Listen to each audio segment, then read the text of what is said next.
And along with him, me, your host for the evening, Payne.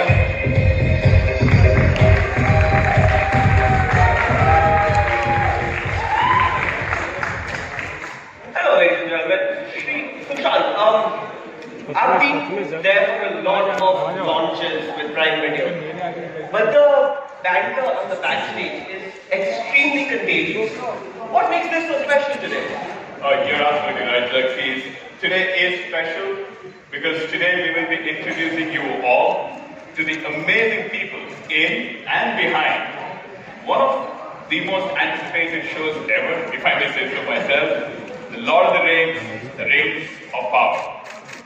And we have a few surprises in store as well, so we'll find out as we go along. And tomorrow, we will be hosting the Asia Pacific premiere of the series here in Mumbai. One of only 4 global premieres happening alongside Los Angeles, Mexico City, and London here in Amchi, Mumbai. So that's exciting, right? And in the audience today, we have guests and media from Australia, Japan, Thailand, Indonesia, and India. So can we have a round of applause for everybody?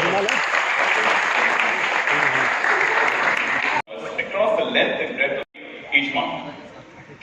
Today, customers from 99% of PIN codes in India stream on Prime Video regularly, and customers from more than 240 countries and territories are immersing themselves in Indian stories. That's right, more than 240 countries and territories. And similarly, Indian viewers, right, are immersing themselves in stories from across the world. So, their willingness to go venture out of what may seem familiar, right, and really go in search of great stories with compelling, nuanced narratives is honestly extremely delightful and truly unmatched. Truly, I completely agree with you, Sushant. In fact, the number of international series and movies I must have watched on Prime Video in just the last month is mind-boggling. And to tell us how The Lord of the Rings, The Rings of Power fits into our ambition to super serve customers, let's welcome on stage the country head for Prime Video India, Gaurav Gandhi.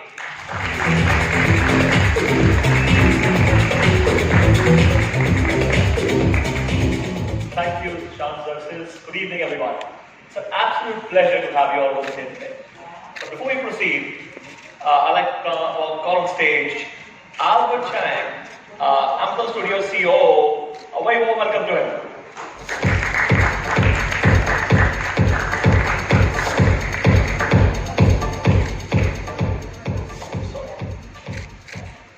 So Sushant told us about all the stuff that we've been working on, all the amazing things, the shows, the movies, but there's nothing that matches what we have here for you now.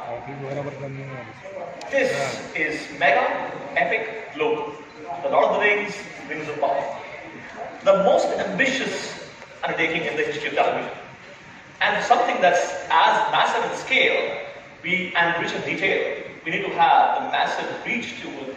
So we have our biggest release in 240 countries and territories, in more than 30 languages globally. And in India, we have the show available to us in English, Hindi, Tamil, Telugu, Kannada, and Malayalam. So you can immerse yourself in the stories and the world of elves, dwarves, half-orcs, humans, and Numenorians. We are thrilled to have Albert here with us today to talk more about this world and the journey.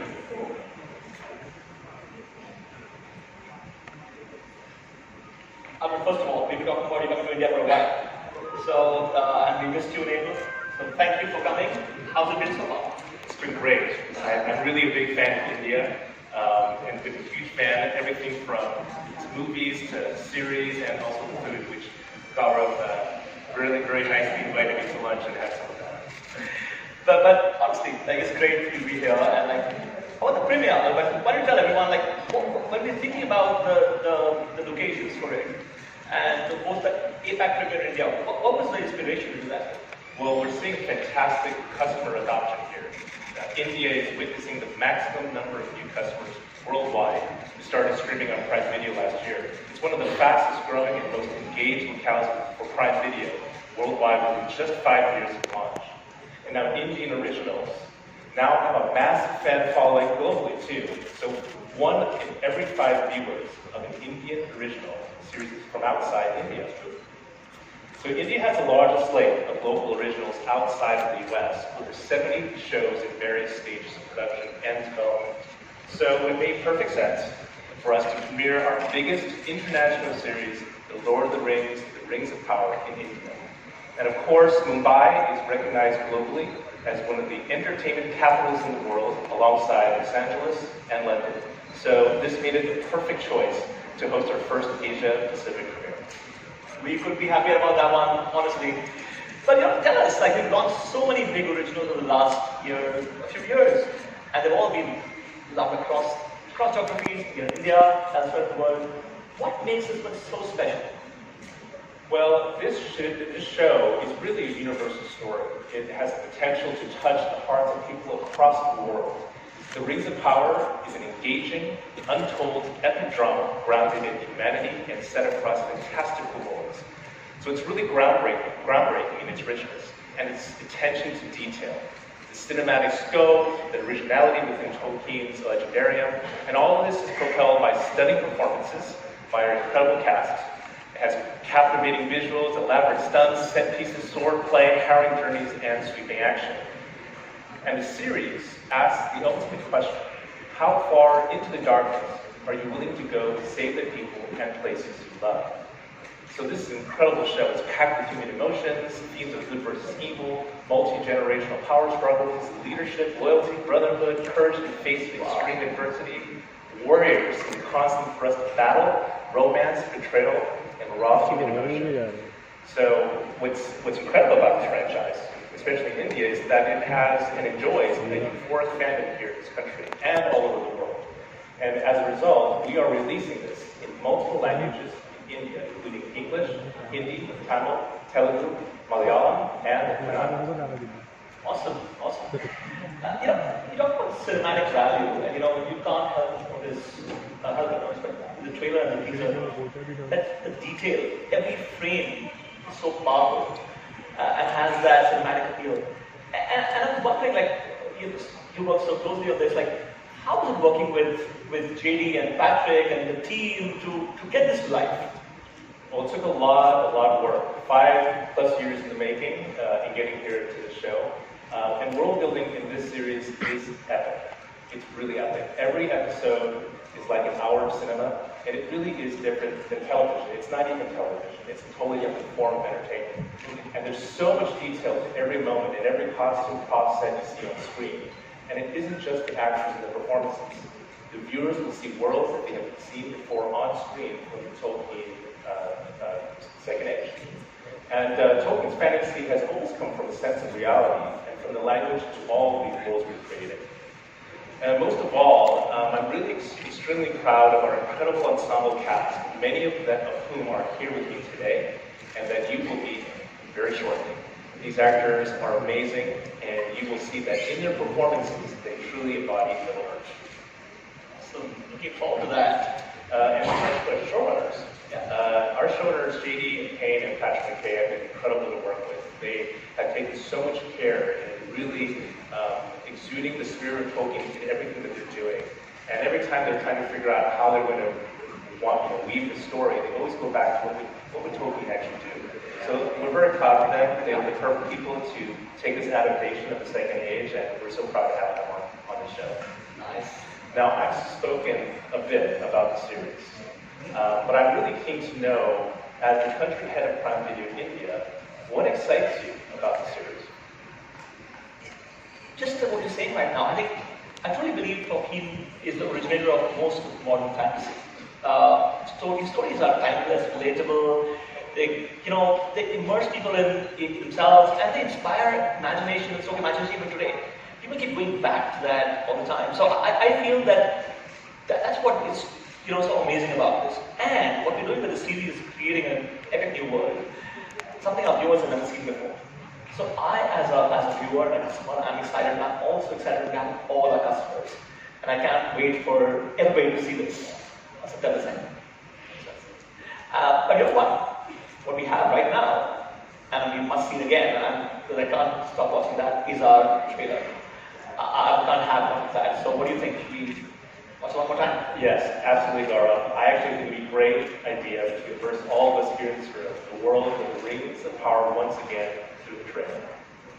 Okay then, ladies and gentlemen, while we take your leave, please enjoy the trailer of Lord of the Rings, Rings of Power, and don't forget that the magic begins on 2nd September, only on Prime Video. Thank you. All like the trailer. So, back to your questions, Latif, not at all. Right? Okay. You don't need to have read the books or seen the films to understand the series. The Rings of Power actually takes place thousands of years before the events of the books. And and if you're new to the world of Tolkien, I would actually think this is a great jumping off point into the world of Tolkien. Right? Our hope is that the audience will watch the series and then discover the books and will want to go deeper into the world of Tolkien. And if, like me, you are a fan of The Lord of the Rings, you will see characters and worlds that are familiar but different. Given the series precedes the books by thousands of years, you will follow their origin story really to start the beginning in a manner of speaking. And you will see iconic characters, references, and places throughout the legendarium that you would have heard of. And you will actually see it come to life, and in many ways, come to life visually, perhaps for the first time ever. Wow. I mean, that's amazing, right? And while we get new fans to the franchise of The Lord of the Rings, we get to become even bigger fans, right? Absolutely, Alexis. In fact, we have some friends of Prime Video backstage who are also huge fans and who really wanted to be a part of the event today. So much so that I must tell you all that they did not want me to introduce the cast because they wanted to do it. So, should we bring them on? I mean, I'm excited. Let's find out who these super fans are. All right. To introduce our first guest, she is one of the biggest superstars in India, apart from obviously being a huge fan of The Lord of the Rings. Ladies and gentlemen, please put your hands together for Tamanna Bhatia.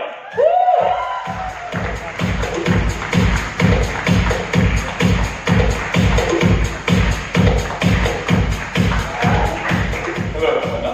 So glad you're here with us today. All right. The only way to describe our next guest is super. A superstar, a super dancer, a superhero, and also a massive fan of The Lord of the Rings. Alright, ladies and gentlemen, please put your hands together and welcome on stage Hrithik Roshan.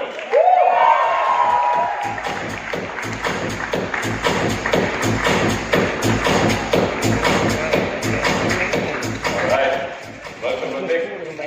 So glad to have you with us. Now before we move forward, I have to ask you the question. To both of you, what about The Lord of the Rings, The Rings of Power, are you most excited about? Someone you want to take it back at it? Good afternoon, everyone. Well, definitely, Lord of the Rings, the cinematic appeal that it has, it's just one of a kind. I still go back to it over and over again, and it still seems as fresh. I mean, it is visual storytelling at its best. So, be it the books or any of the screen adaptations that have been made, I feel like they're so engrossing and they just captivate you, take you into another world. And I feel like that quality is something I find most enchanting. Now that we've seen the teaser, the trailer, the preview, I really can't wait. I think it is stunning. As an audience, I'm just waiting, and I think it's going to be amazing. Awesome. Hrithik, what excites you the most? Oh, I think the trailer speaks for itself. This is the kind of stuff that I aspire for. It does something myself. It's visual extravaganza meeting great content. And I'm just excited and thrilled that I'm going to be able to watch the Middle Ages on Prime Video on 2nd September.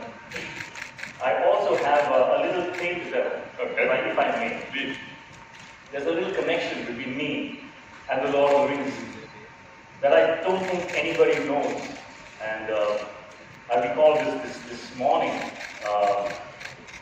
So one random day back in 2004, my dad put on the Lord of the Rings part 1, saw the film, couldn't stop, saw part 2, couldn't stop, saw part 3. And then he gave me a call, and he was just talking about the way they use this one great, incredible idea, and then progressed and had this progression which was so incredible. And why can't we do that? So I said, okay, yeah, but what are you talking about?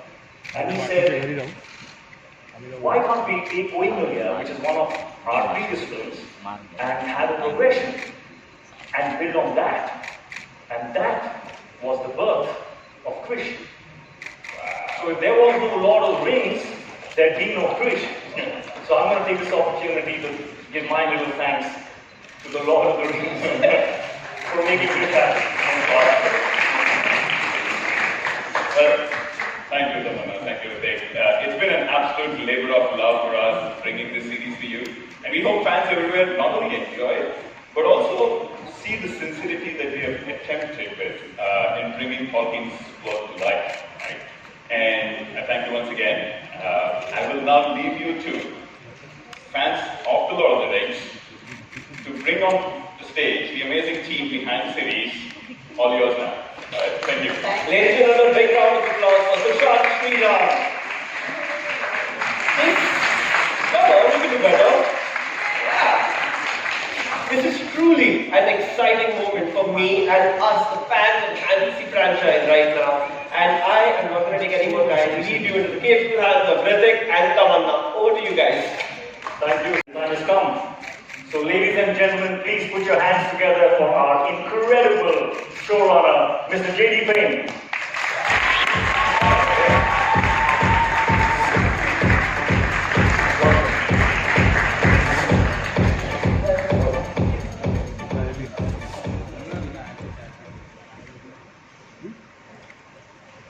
Hrithik, Tamanna, thank you. Thank you both. Thank you. Welcome to India, Mr. Payne. Thank you so much for being here. We're so excited and delighted that you are here. Thank you very much. It's wonderful to be in India, and I had a very warm welcome. I had a few minutes to wander the streets, and like 2 minutes after I got out of my car, a holy man walked up to me and put a dot on my forehead and tied a bracelet around me and gave me a blessing. So, I instantly felt blessed and welcomed in your country. So thank you. That says that all is going to be a huge success now. That's how it works. Well, this is such an incredible, aspiring piece of work. I just saw the trailer and I'm completely blown. Absolutely incredible. Thank you, thank you. Tell me, I was just, what was your experience of encountering Tolkien's work? And what does Tolkien mean to you? So I came to Tolkien by way of the Peter Jackson films. So the first one I was in my early 20s. And they were one of the few films that came out when I was an adult that got into my heart the way that films used to when I was a kid. And from there I did the deep dive and read all the books and got super into it. And now that they've woven themselves into the fabric of my life, very rarely does a day go by that I don't reference something happening in my life by way of Lord of the Rings. Saying, I feel like Frodo carrying the ring today, or, when weddings or funerals come along, Tolkien quotes always make their way into my toasts or eulogies, so Tolkien is just part of my soul. I can see the passion, and it shows in your work. And you have an incredible cast here. Oh, they're absolutely amazing. Yeah, I'm very excited to meet them. I've always believed that, casting is one of the most difficult aspects of filmmaking. How was this process for you? How difficult was it for you? Well, so we knew we had to get this right. The story we're telling is an amazing story. It's Tolkien's untold story of the Second Age. So we're telling the story of the forging of the Rings of Power, the rise of the Dark Lord Sauron, the fall of Numenor, and finally the last alliance of elves and men. And so to be able to bring that really to life, we knew we needed a cast that was really special. And so we had really two criteria for our cast. And one, they had to be amazing performers, but two, they had to have Middle-earth in them. You had to look in their eyes and feel like they could have stepped out of a magical portal and been from Middle-earth transported to our world. And so we auditioned hundreds and hundreds of people for every single role and found 22 needles in 22 haystacks. That's incredible. How long was the process? For quite a long time. I mean, it took basically a year to find, our entire cast. That's incredible. Absolutely incredible. Is this the first time that you're working with Amazon Studios? Yes. What was that experience like? Amazing. So Amazon decided that they wanted to put on this enormous adaptation of Tolkien, and they have a huge ambition, and our ambition matched their appetite for what they wanted to do. They went out and got the rights to it, and then they basically said it's a wide open field, and so they opened it up to Hollywood and say, like, who has an idea for how they'd like to take this material and tell a story? And my partner and I came in and pitched a way in, and they got excited about it, and since then they have been incredibly supportive. They've given every resource necessary to realize Tolkien's imagination on the grandest scale possible. Wow, that's incredible. They're amazing. We've been very, very, very fortunate. I'm so glad you had a great experience. I mean, it was a fantastic experience. And I've worked with every studio in town in Hollywood, and Amazon has been amazingly supportive. I have one last question. How many days did it take you to shoot? Oh gosh, it was well. So we had COVID. It was in the middle of it. So we shot 20 some odd days, and then COVID interrupted us, and we were on a hiatus for about 6 months. And then so it depends on how you count: first unit days, second unit days, stunt days, VFX days, but something like 300-ish. Count them all. 300-ish. Yeah. And so on the gargantuan schedule. I'd say that's inspiring. Guys, can you imagine my state as to how badly I'm fangirling right now? Like, JD Payne.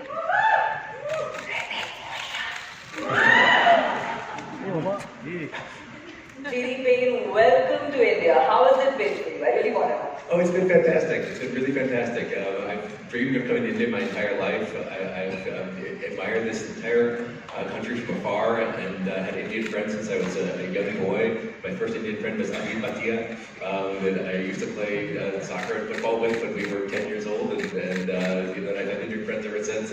And so it's beautiful to finally come to this wonderful, wonderful place. I'm so glad you feel that way. Now I'm going to dare and ask you this question. You are an epic storyteller. Star Trek, guys. There's nobody who hasn't seen it. It's not possible.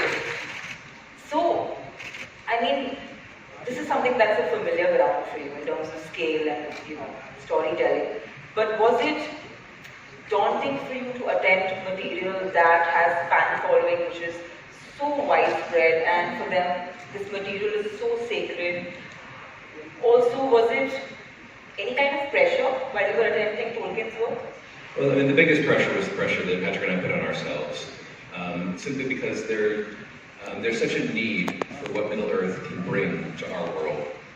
There's a real darkness in our world right now. There's a lot of people who are in a lot of pain. Political darkness, economic darkness, social darkness, just a lot of challenges. And Middle-earth speaks to people in their soul. It's one of the reasons why Tolkien's work has been, next to like the Bible, the Quran, and certain writings of Mao Zedong, Tolkien has been the most selling work of all time. And I think that's because no matter what country people come from, no matter what background they have, when people find Tolkien, it goes past all those other things and finds them in their heart and their soul. And so we felt like we needed to capture that special feeling of Tolkien. Because really the Second Age, the story I mentioned a moment ago, Tolkien sketched it out, but he didn't do it in a ton of detail in a lot of parts. So there were a lot of things where we had to very carefully excavate what he had shown us, but then also to continue to connect the dots and fill some of the gaps in where necessary. So we tried to do that in as Tolkienian a way as possible, to be able to bring that light and that feeling of Middle-earth. And I can say that one of my best moments so far was we showed some Tolkien superfans about 20 minutes in the show, and we were sort of flies on the wall sitting in the back of the auditorium, and I heard someone asked, well, what did you guys think of it? And one of them said, it just feels like Middle-earth. And I spontaneously broke into tears. And I was like, that's all I wanted to accomplish. That is amazing. Well, हम पहली बार कर रहे हैं, एक ताली तो मार दो हमारे लिए.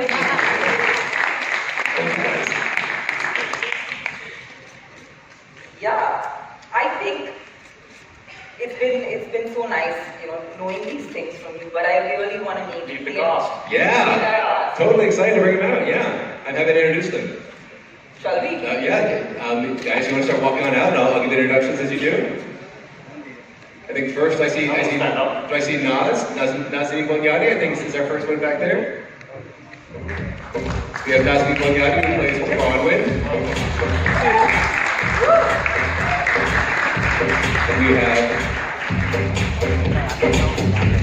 We have Maxim Baldry who plays Isildur.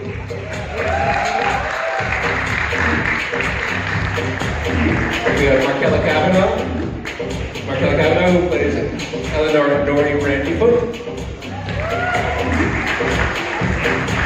We have Lloyd Owen who plays Elendil.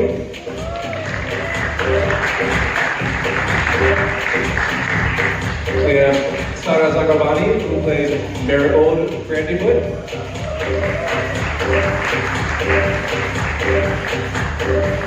And we have Charlie Edwards who plays Celebrimbor.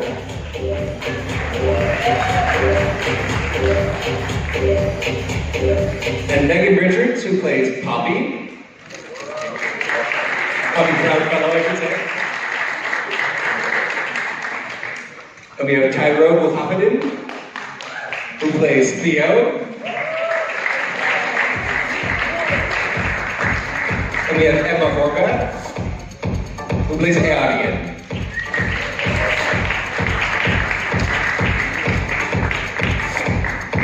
And Rob Aramayo who plays Elrond Penedin.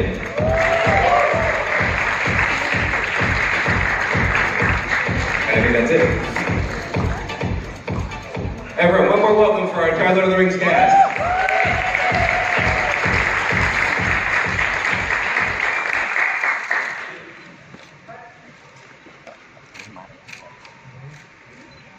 Welcome to India, guys. It's amazing to have you guys here. And all the best.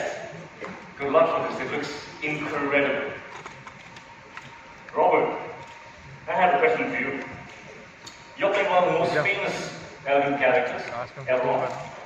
What does Elrond mean to you? And how do we meet Elrond in the Middle Age in these series? Yeah, well, it's the second age, so he's much younger than the trilogy or anything like that. He's half elven, which is a sort of unique thing in the elven world. He's young, he's ambitious, he's serving his king, and yeah, curious about different cultures. Was it fun? Very fun. Was it hard? Very hard, yeah. Then it was fun. Nazanin, can I ask you a question? Yes, please. So you play Bronwyn of Southlands. Yes. And she's a healer. So what we've seen in the trailers, she's extremely powerful, yet she's nurturing. So from where do you draw the strength to get items magnets? Thank you for the question. It's so good to be back in India. Thank you for your warm welcome and hospitality. I love playing Bronwyn because she's so multifaceted. She's, as you said, a healer, a single mother to a rebellious teenage son played by Tyrone, in a forbidden romance with an elf Arondir who is tasked with watching over the Southlanders, like they're Southlander, who historically her ancestors chose the wrong side. They chose evil over good, and she's trying very hard to redeem them. What I love about her is that she is very resilient and strong, as you said, as well as nurturing. And I was going to be a doctor before I started acting. I have a degree in biology, so that side of her, the healing side, resonates with me. But also her determination to redeem her people and to liberate them from the forces of evil of their past, the shackles of their past, really resonates with me as an activist, because I'm a long-time activist from my homeland, Iran, human rights activist. And women in Iran and in many places in the world are at the forefront of the move towards democracy, freedom, and human rights. And so that's where I drew inspiration. That's amazing. Amazing. I'm going to say I have seen your work, and I think you're an incredible actor. And thank you for all the wonderful things that you're doing and standing so. Thank you very much. Excellent. Tyrone, a man. How's it going? You play Theo the youngest of them all. Looks like it, yeah. What was it like? What's the experience, man? Well, I mean, I think this is kind of big for everyone because it's not every day you get to work on The Lord of the Rings, which is huge. But, you know, thank you to JD for entrusting me with the role, given my inexperience, I guess you could say. But, no, I think the whole cast has been really supportive and, you know, have really taken me under their wing, especially Naz. You know, I was very nervous and anxious. I came from working on sets with like 5 people as the crew, so hundreds. And, you know, it was very overwhelming, but, you know, with J.A. and, you know, Wayne and Charlotte and Naz, Ismail, Ian, everyone that I worked with just made me feel so comfortable and helped me do my job, which is ultimately the most important thing. And yeah, I went from Perth to Mumbai in front of all these beautiful people, and I'm here, and yeah, how's it going, everyone? Yeah, I'm truly blessed. That's amazing, man. You always look in character. I like it. I like the style. It's a Middle Earth orange. Middle Earth orange. And Charles. Yes, hi. Seen your work, big fan. Thank you, Fred. Everyone knows the famous Elven characters, Galadriel and Elrond. But I believe there is no story without you. Do you agree? I'd have to agree with that. Good answer. Although, no, there are many other stories and themes in Tolkien and in our show, but ultimately the story of the Rings of Power is the one that brings them all to a head. But that's what's so interesting about Tolkien. For such a major storyline, he gives Celebrimbor very little page space. He's mentioned briefly, and those contradict each other, those mentions. So what our hunt, the showrunners, myself, the head of department, the directors and the writers, is to find the hooks that Tolkien has given us, hang a few things on there, see how that goes, and then rummage around in the wardrobe a little more, see what else we can find in there, a few more hooks, a few more bits and pieces, hang it all up and see how it looks. And it's also the first time that Celebrimbor has been featured in a live action adaptation of Tolkien's stories, so I'm very much looking forward to seeing what you all think about it. Thank you.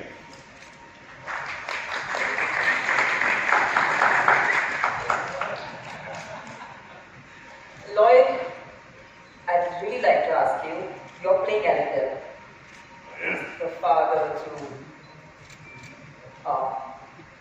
Isildur was a very important character, but I didn't want to do debauchery of the language, so I was like, okay, let me not get Isildur wrong, because everyone out there will want to come after me then. So definitely, you're playing the father of Isildur and Eärien, played by Maxim and Emma. So, can you tell us what do we expect out of the series, and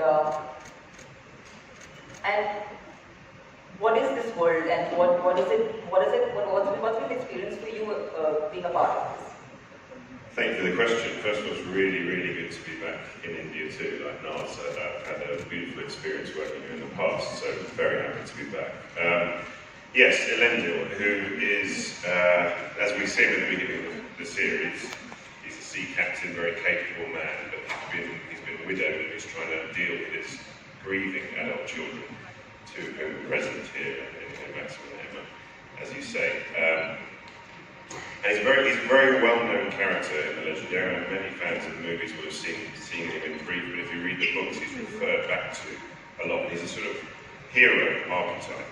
And he's very dear to a lot of the fans' hearts for that reason, because of his ultimate self-sacrifice at the end during the Alliance of Elves and Men, where he dies in the act of trying to defeat Sauron. So, but again, rather like Charles was saying about Celebrimbor, there are only these sort of limited signposts along the way that Tolkien gives us. So there's this great sort of responsibility and privilege and excitement to be able to fill out those gaps. And where we see him at the very beginning is this one, Tolkien's Atlantis is Numenor, the island of Numenor, where Elendil comes from. And at this point in the story, Numenor is at its absolute peak, but it's right on the precipice between a sort of more nationalist side of the island, which feels they need an independence from the elves, and a more faithful side. And Elendil is very much torn between those two parts of society, between his head and his heart. His head is rational, pragmatic, trying to keep his family safe, and his heart is drawn towards the faithful. And something of the schism in that society is also reflected deep in the family within his children. So there's a lot for him to deal with at the beginning, and I'm very excited to chart this man through that journey. So yeah, I'm very, very privileged and very excited to be here. As an actor being on the set, the adaptation of Numenor, nobody's ever seen this world.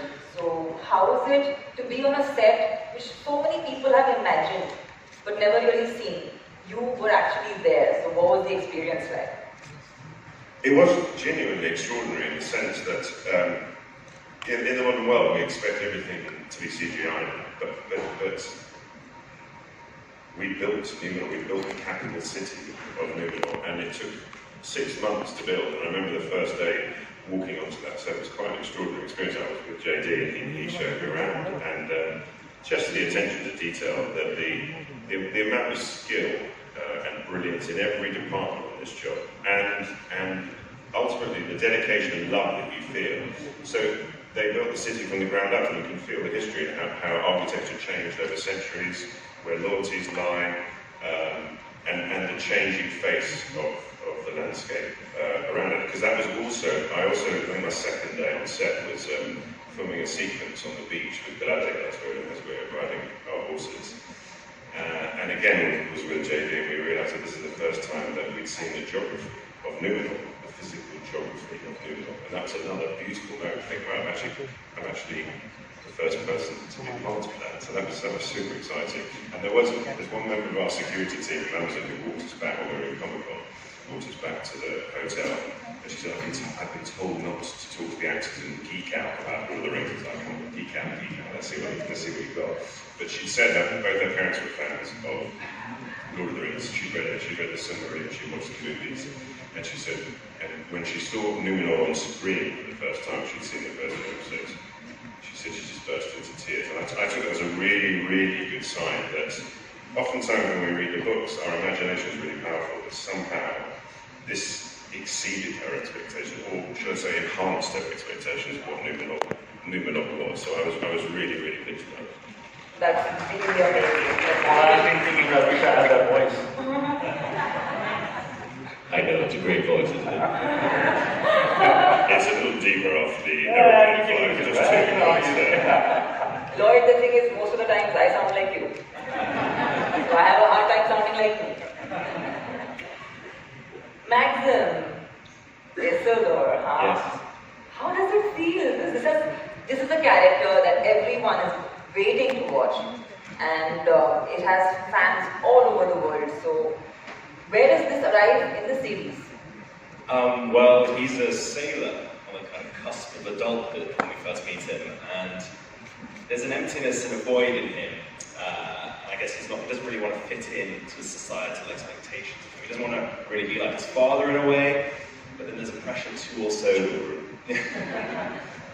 So you kind of meet him deliberating and yearning for something else that potentially is not in Numenor, not on the island. Nice. Emma, I have a question to ask you. Do you want to say something? Are you sure you want to say something? Absolutely sure. Just checking. I was just thinking he could do worm uniforms. Actually, he does have a very Indian face. Yeah. I'll take that. Would you do a film in which you cast the three of us? The three of us? Yeah, why not? Yeah, well, if you liked it. Anyone interested? Make us Mr. out there, in case anyone's listening to us. Between seasons, see Noiva, hear Noiva. Emma, your character, how is Mumbai treating you? Please tell me. It's awesome. I'm so happy to be here. I've never even been to Asia, so this is, wow, continental and country-wise. Wow, totally new. And when did you come, if I may ask? Sorry? When did you reach here, if I may ask? 3 a.m. this morning. And she looks so stunning. Guys, big round of applause for just an absolute beauty. playing Aryan, and that's a beautiful name. Yeah, I love it. Do you love it? Yeah, I think it sounds very magical. It means sea maiden. Sea name. Yeah. Oh, that's beautiful. I was about to ask you what does it mean? About the name, yeah.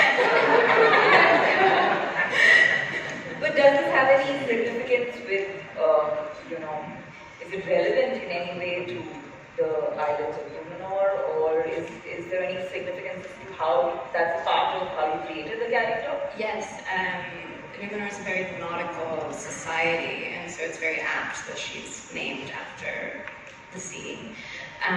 Isildur means servant of the moon, and Anarion, the middle child, is a reference to the sun.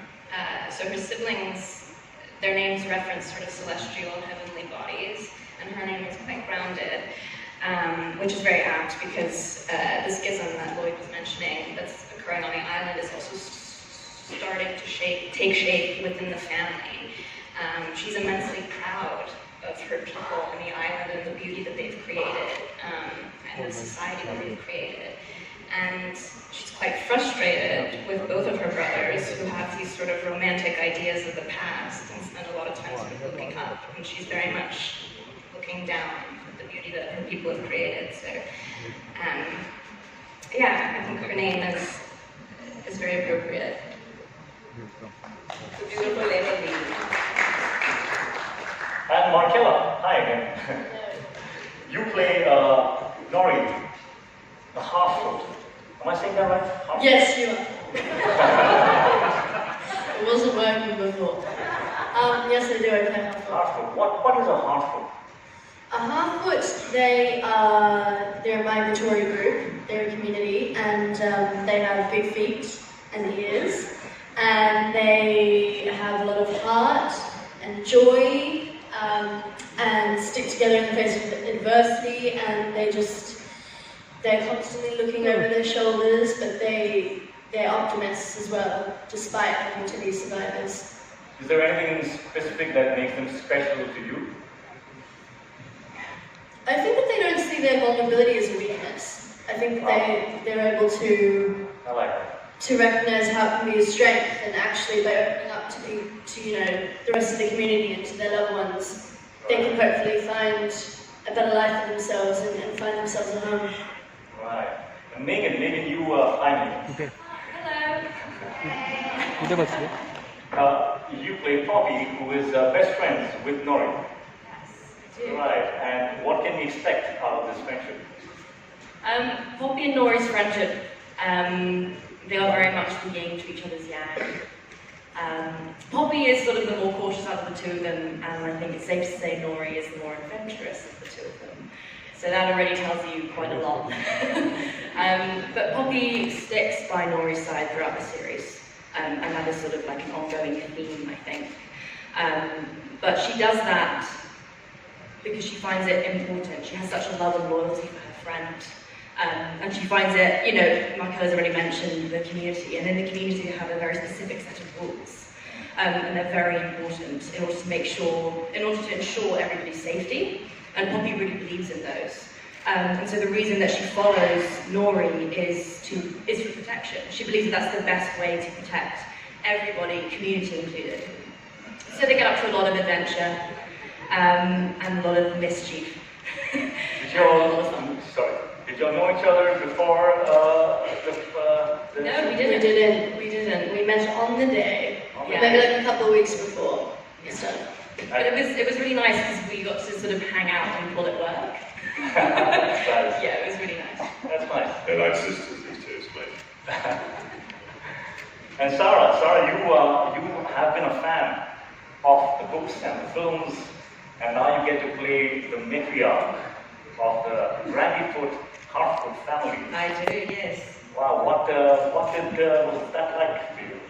Well, it's amazing. I just suddenly realised there's 3 parents here with naughty children. Actually, that's sort of the theme of today. I haven't actually done interviews with the other parents here, so it's quite funny. As a fan of fantasy, it was obviously incredible, but I don't think you needed to be a fan of fantasy to realised that this is an absolute dream job. I mean, first of all, this incredible cast that I get to work with, and that I get to now travel around the world with, and come to an amazing country like India, where I haven't been before, is just a joy. So, lover of fantasy or not, it's been one of the best jobs of my career. Playing Marigold is also an absolute honour. Thank you to JD and Patrick. Being a parent to this beautiful actress here, Markella Kavenagh, and a surrogate mum to Megan Richards, and having so much fun on set. The Harfoots, as Markella was saying, you know, they've been through a lot, but they have a lot of joy and laughter and love, and that's what it was like being on set. We just had such an incredible time working together. And I'm quite stunned that I'm sitting here with them all now, able to talk about it to the world. It's just such a privilege. Well, I have to say, the joy and the love it shows. It's showing in all your faces. This is going to be a great one, guys.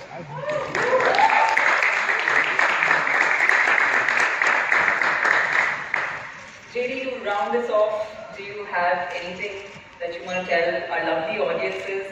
And also, do my officials make a cut? They're wonderful. I mean, you would actually have to cut them a little bit to make the cut, but they're close. They're close. Good. Stop. Have your people call my people.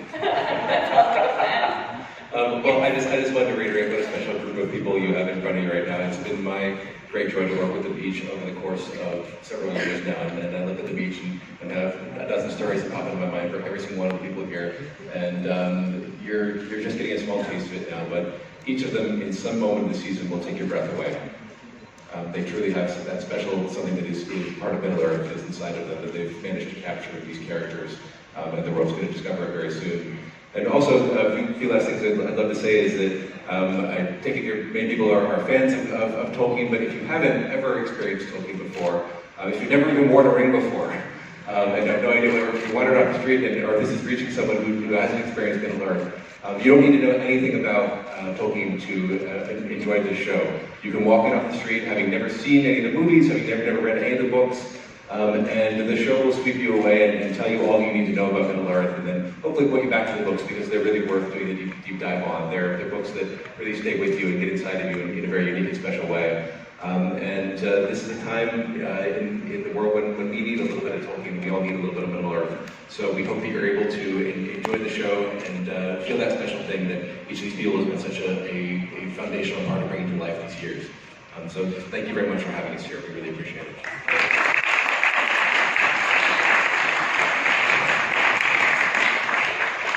I have to say this to JD, to the entire cast and crew, that this is something that I personally believe in, that cinema, in any language, anywhere in the world, the moment it is based on human emotions, basic human emotions, it always cuts through all. There's no language needed, there's no country needed, and I feel like that faith that I have in the cinema that I want to do has been reaffirmed by Rings of Power. So thank you all for coming here and being a part of this press conference. We are so excited for this and we can't wait to see the series. Thank you so much. Thank you very much.